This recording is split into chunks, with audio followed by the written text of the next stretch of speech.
Muy buenas tardes o buenos días, dependiendo de la hora que estén. Pues Dios les bendiga. Vamos a continuar con el estudio del discipulado. Este sería el segundo. La vez pasada, pues estábamos viendo acerca de qué es la Biblia. Estábamos conociendo la Biblia. El día de hoy vamos a concentrarnos más en cómo poder hacer un estudio eh, más objetivo de lo que es las escrituras, un estudio en el cual pues podamos nosotros conocer un poquito mejor el texto y tratar de centrarnos más en lo que dice, ¿verdad?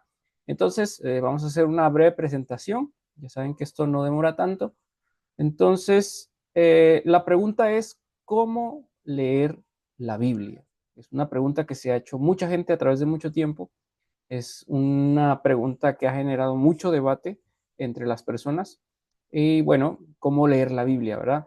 Vemos aquí un pasaje que dice así, de Nehemías 8:8, y leían el libro de la ley de Dios claramente y ponían sentido de modo que entendiesen la lectura. ¿Por qué traigo este versículo a colación, verdad? ¿Por qué traigo este versículo a este momento? Si nosotros leemos como tal, nos podríamos hacer muchas preguntas. ¿Por qué es que ponían sentido? ¿Por qué es que en ese momento estaban leyendo la ley de Dios? ¿Por qué es que estaban tratando de entender esa lectura, verdad? Cuando se supone que es un libro que había sido entregado para el pueblo de Israel y se supone que ellos deberían de conocer muy bien, ¿verdad? Vamos a analizar que esta porción de la palabra se encuentra en un tiempo en el cual el pueblo de Israel está volviendo de un exilio. El pueblo de Israel se había portado muy mal con Dios, habían olvidado servir adecuadamente al Señor y eh, entonces tenían este problema de que habían sido conquistados por otra nación. Dios lo había permitido debido a su desobediencia.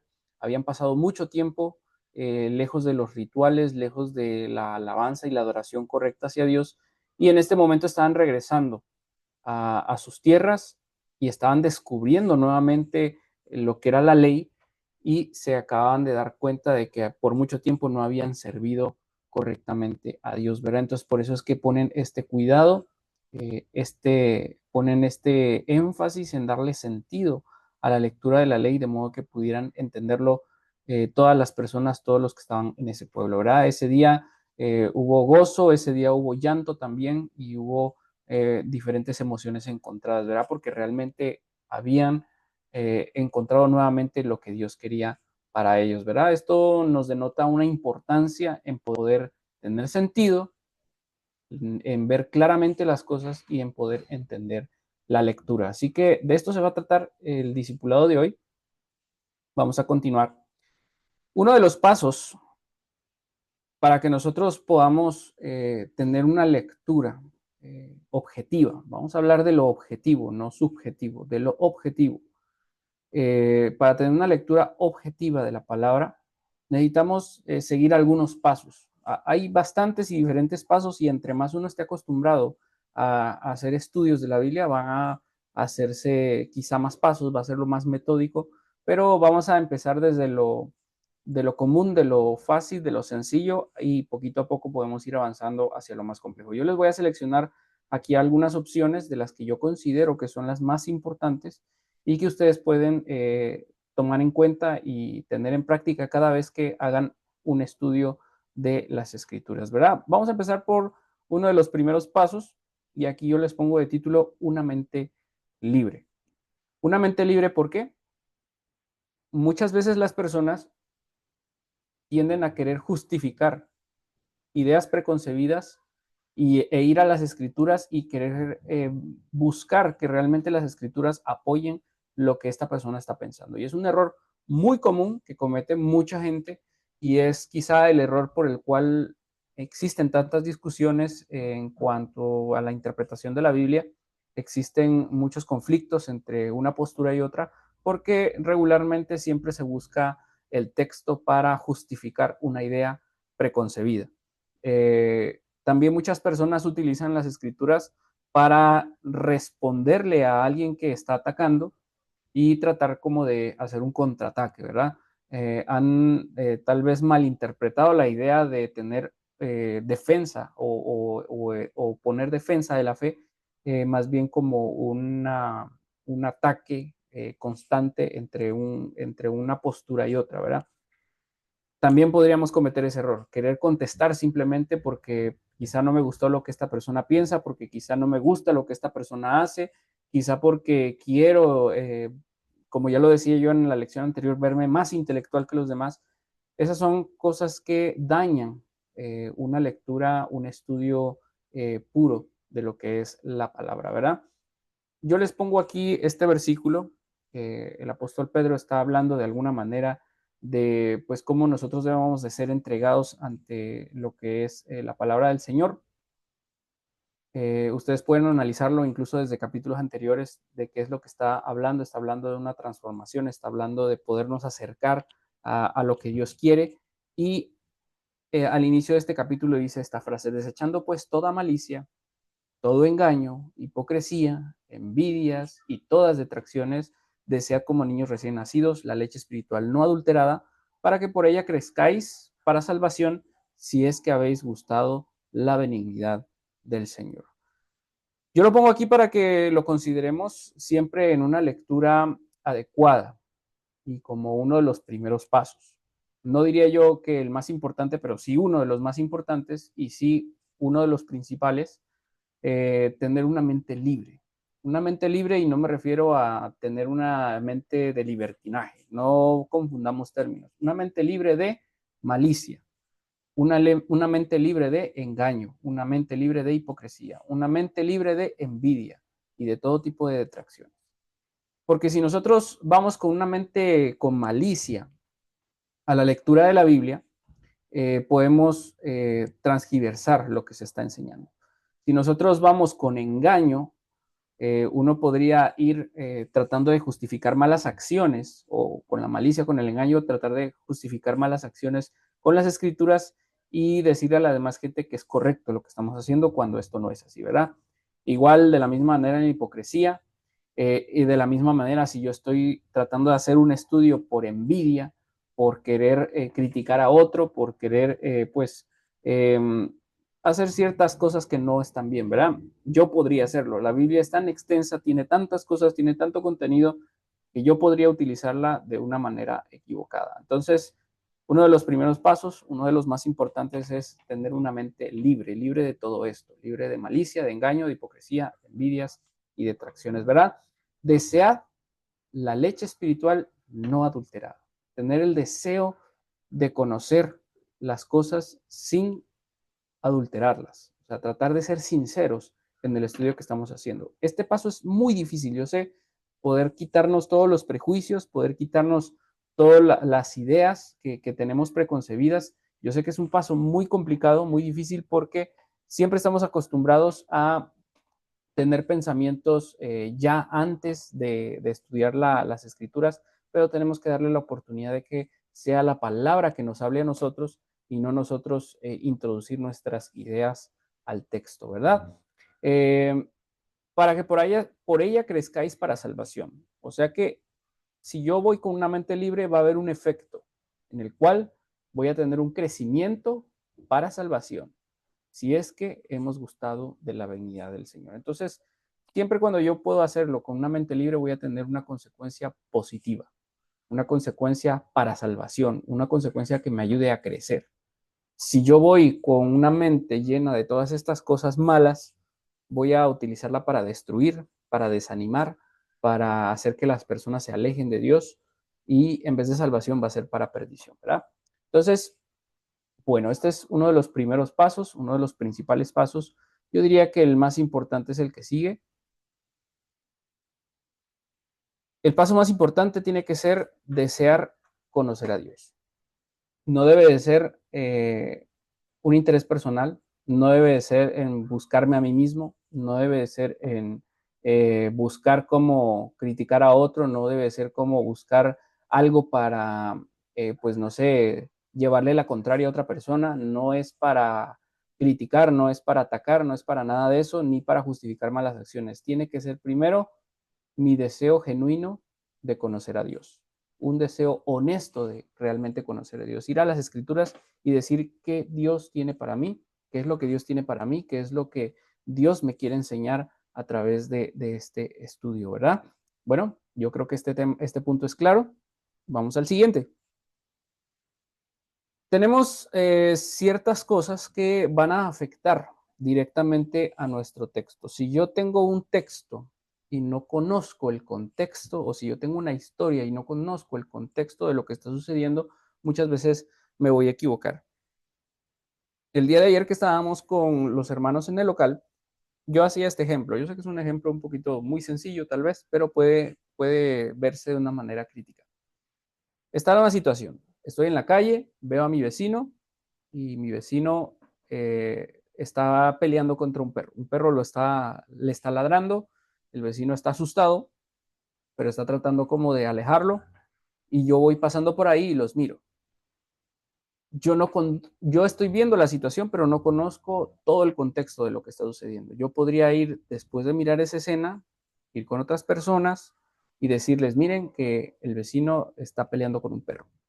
Y como está peleando con un perro, yo pienso que ese vecino empezó a agredirlo, le tiró algo, el perro reaccionó de manera agresiva y yo puedo empezar a contarles una historia. Sin embargo, la estoy haciendo a mi idea, a una idea preconcebida, porque yo tengo tal vez un prejuicio acerca de lo que está sucediendo, pero no estoy investigando las cosas como tal, ¿verdad? Muy diferente si yo veo la situación, me acerco y pregunto, señor, ¿qué está pasando? Porque es que el perro le está ladrando. Probablemente esta persona puede contestar diciendo, este perro me cae mal, siempre me hace lo mismo, tal vez está enojado, o de pronto él contesta asustado y dice, no sé, yo venía caminando y él empezó a ladrarme. También podríamos conocer, es no solamente la perspectiva del vecino, sino la perspectiva del perro. Quizá el perro tiene dueño, quizá el perro ya tiene un historial de ser agresivo, quizá el perro siempre ha sido pasivo y esta es la única vez que ha sucedido. Bueno, cuando yo empiezo a investigar cómo es que están sucediendo los hechos, yo tengo un contexto y puedo conocer realmente qué es lo que está pasando, ¿verdad? Y ahora sí puedo ir más adelante con otras personas y tal vez contar, miren que sucedió esto y de esta manera porque yo miré que, o bueno, yo investigué y le pregunté al vecino, yo miré y pregunté al dueño del perro y las situaciones así. Entonces yo puedo dar una información más clara de lo que está sucediendo. No piensen que estoy incitando al chisme, es nada más un ejemplo. Lo mismo puede pasar con las escrituras, ¿verdad?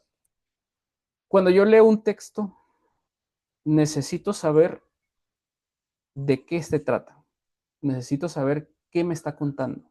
Necesito saber qué situaciones implica. Necesito saber qué cultura está presente. Necesito saber qué gente, qué pueblo, qué situación global, qué tiempo, qué año. Necesito saber todo esto porque de esta manera yo puedo entender mejor qué era lo que estaba pasando. Y si nosotros queremos buscar el contexto histórico-cultural, podemos hacerlo con unas sencillas preguntas. En primer lugar, ¿quién escribe el texto? En segundo lugar, ¿a quién es dirigido?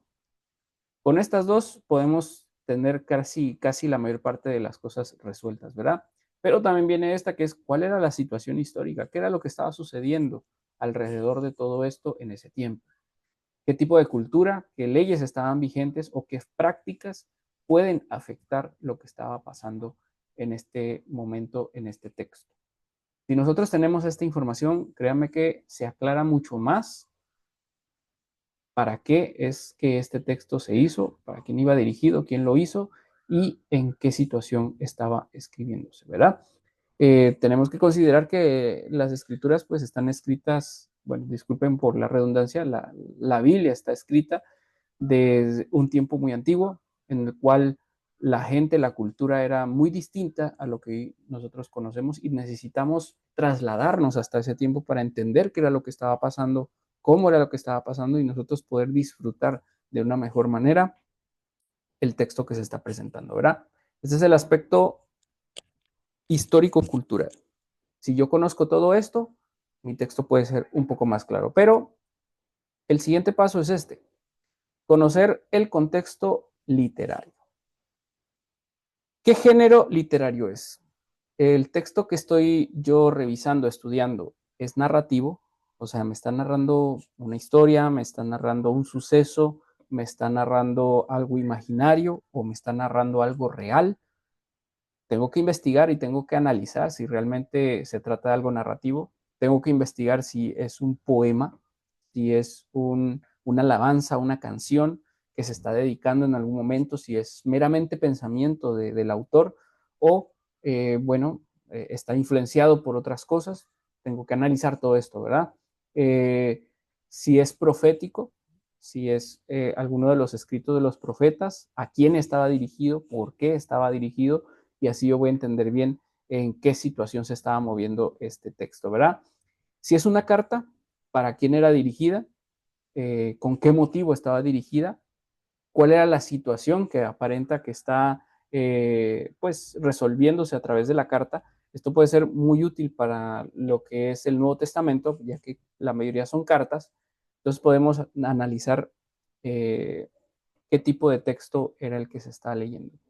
Si es ley, si era ley, en qué momento fue escrita, en qué momento fue dirigida, dónde aplica, dónde no aplica, y si también es un texto apocalíptico, ¿verdad? Ya lo había mencionado antes, era una forma de escritura antigua, entonces también hay que analizar si es un texto apocalíptico, qué tipo de simbología aplica, qué tipo de situación se estaba viviendo, a quién iba dirigido y cómo presenta la realidad desde ese punto de vista apocalíptico, ¿verdad? Eh, lo otro es cuál es el tema principal del pasaje. Si estoy yo leyendo este texto, ¿de qué viene hablando anteriormente?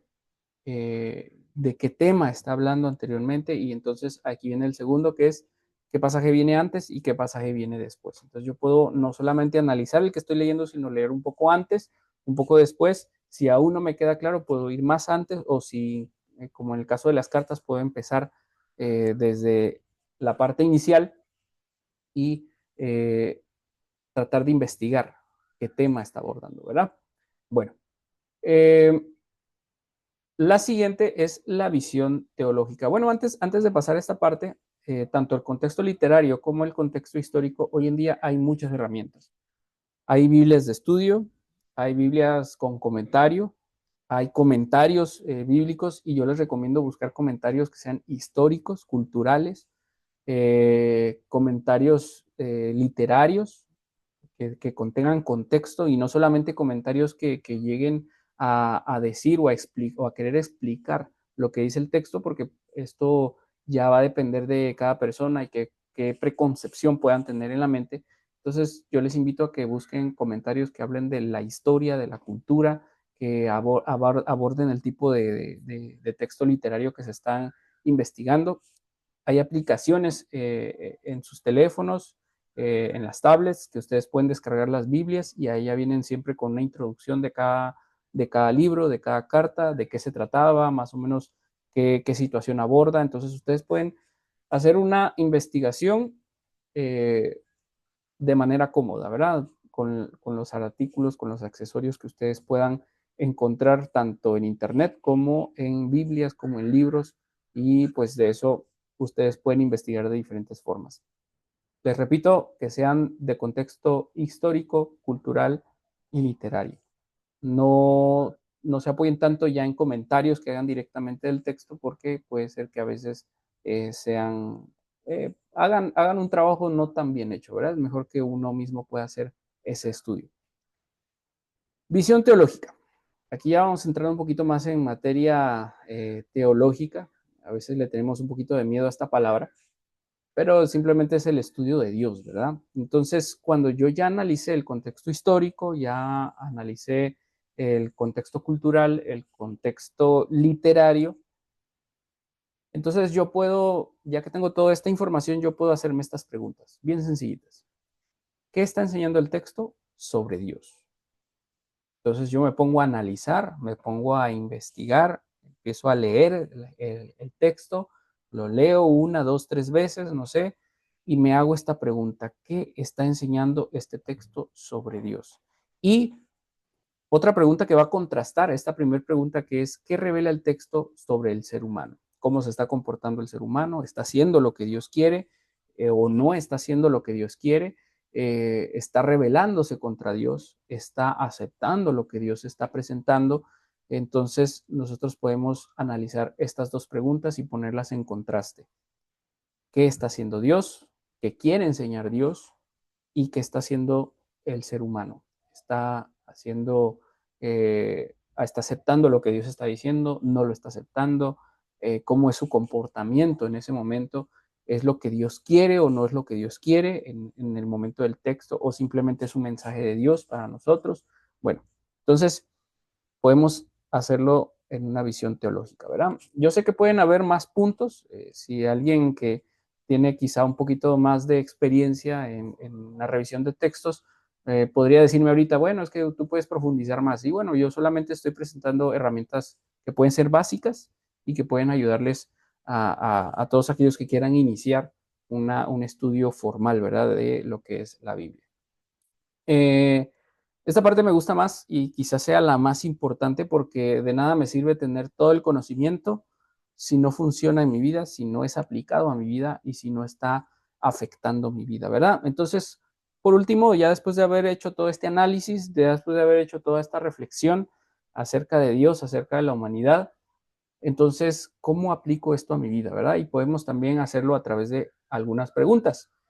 ¿El texto que yo leí confronta mi vida? Y no solamente la confronta, ha afectado mi manera de pensar. Yo puedo contestar todas estas preguntas en un papel, en un cuaderno. ¿Cómo puedo poner en práctica en mi vida el mensaje de hoy? Si este texto me dice que yo no estoy haciendo las cosas correctamente y entonces está afectando mi manera de pensar, ¿cómo puedo yo cambiar mis prácticas y cómo puedo yo acercarme más a lo que Dios quiere? Y la última pregunta es, ¿cómo puedo compartir este mensaje con los demás? No solamente es quedarme yo con esta nueva enseñanza, sino también de cómo puedo yo ayudar a otro a que pueda recibir este mensaje, ¿verdad? Yo creo que en muchas ocasiones no solamente va a recibir las demás personas el mensaje a través de mis palabras, sino a través de mis hechos, ¿verdad? Cuando el texto confronta mi vida, me hace cambiar mi manera de pensar, me hace cambiar las cosas que yo hago y de esta manera también yo puedo compartir este mensaje con los demás. Cuando las personas ven este cambio que hay en mi vida a través del mensaje, puede ser una forma de compartirlo y también, obviamente, puedo hablar de esto con otras personas, puedo compartirlo. Bueno, va a depender del texto y lo que estemos aprendiendo, ¿verdad? Yo creo que queda claro. Les resumo en algunas partes aquí, y yo espero que se mire, a veces se come ahí un poquito la pantalla, pero tenemos resumido en esta parte, ¿verdad? Esto es lo que se llama exégesis. Poder ir al texto, poder aprender del texto y poder aplicar el texto en mi vida, ¿verdad? Pueden tomar captura, pueden mirarlo más tarde, pueden pues analizarlo, ya es lo que vimos anteriormente, pero si esto se les hace muy complejo, podemos empezar con algo más básico todavía que puede ayudarles. Y de hecho esto hicimos como práctica en la clase el día de ayer con los hermanos. Y si ustedes quieren participar en esta tarea también, me pueden mandar mensaje, me pueden preguntar y yo les voy a dar algunas actividades para que las realicen y pues las podemos revisar, ¿verdad? La dinámica consta en esto. Tome un pasaje de la Biblia. Si quiere contactarme, yo le puedo mandar el pasaje y va a responder 4 preguntas básicas. Primero, ¿quién habla o escribe? ¿A quién se dirige? ¿Qué palabras clave hay? En esta, ¿qué palabras clave hay? Serían qué palabras usted considera importantes en ese mensaje y qué enseña este texto sobre Dios o la vida cristiana.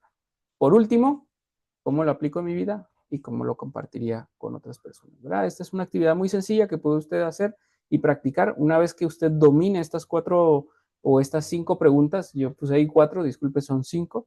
Bueno, que prácticamente la última se aplica sola, ¿verdad? Pero son 5 preguntas básicas que usted puede aplicar y puede hacer un estudio breve de un texto.